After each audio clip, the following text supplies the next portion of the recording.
From JBS Studios in Greater New York, this is the JBS News Update with Teisha Bader.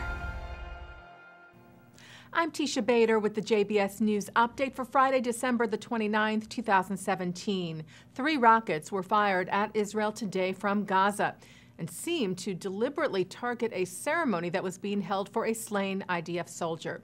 The ceremony was marking what would have been the 24th birthday of IDF soldier Oron Shaul, who was killed during Operation Protective Edge in 2014 and whose remains are being held by Hamas in Gaza, along with the remains of fellow soldier Hadar Golden. Attendees at the ceremony today, including Shaul's family, sought the cover of bomb shelters as the code red alert sounded in the Sha'ar HaNegev Regional Council in southern Israel. 2 of the projectiles were intercepted by Israel's Iron Dome battery. A third hit and damaged a building in the area. The IDF was investigating whether the gathering was specifically targeted, noting that it was unusual for rockets to be launched during daytime hours. In response to the rockets today, the IDF struck 2 Hamas terror positions in Gaza with tank fire and airstrikes. And violent protests were reported today across Gaza and the West Bank, with Palestinian rioters burning tires, throwing rocks, and throwing Molotov cocktails at IDF soldiers. Israeli forces used riot control measures to control the situation.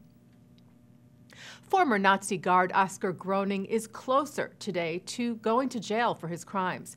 As we have been reporting to you, the 96-year-old, who is known as the bookkeeper of Auschwitz, was found guilty in July of 2015 for being an accessory to the murders of 300,000 people at the death camp.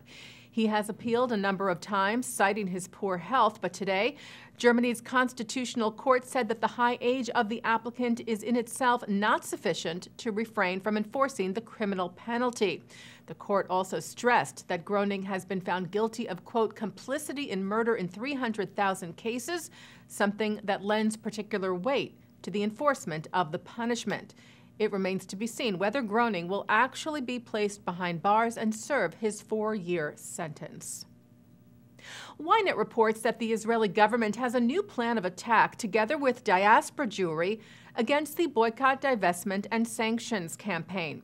Some $72 million has reportedly been designated to set up a nonprofit led by Israeli government officials and donors from abroad to oversee a fast and coordinated response to any attempt to delegitimize Israel. Israel's Minister of Strategic Affairs, Gilad Erdan, who initiated the measure, said the boycott campaign tries its best to blacken Israel's image in the world and isolate it.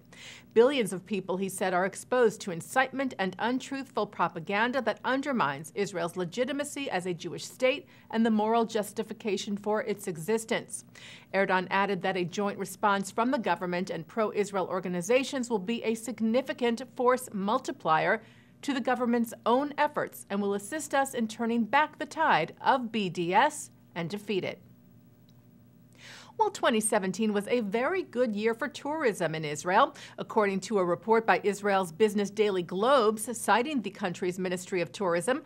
More tourists visited Israel this year than in any previous year. 3.6 million visitors, to be exact, as of last month, which is a 25% increase from last year. The majority of tourists were from the United States, then Russia and France. Globes also noted that some 59% of this year's tourists were visiting Israel for the very first time. And taking a look now at our programming for tonight on JBS for Friday, December the 29th. At 6 o'clock, live Shabbat services from New York City's Central Synagogue. At 7:30, Israeli singer and musician David Broza in concert. At 8, it's a night of Jewish humor from the 92nd Street Y. At 9, it's the film Jerusalem and Tel Aviv. And at 10, remarks from actor Michael Douglas from the URJ Biennial, followed at 10:30 by Musica from Shy 360. And coming up right after this newscast tonight at 5:30, Rabbi Shlomo Riskin looks at this week's Torah portion. And that's the JBS News Update for Friday, December the 29th, 2017. I will be back with the news on Tuesday after the holiday weekend. Wishing you a very happy New Year. I'm Teisha Bader. Shabbat Shalom.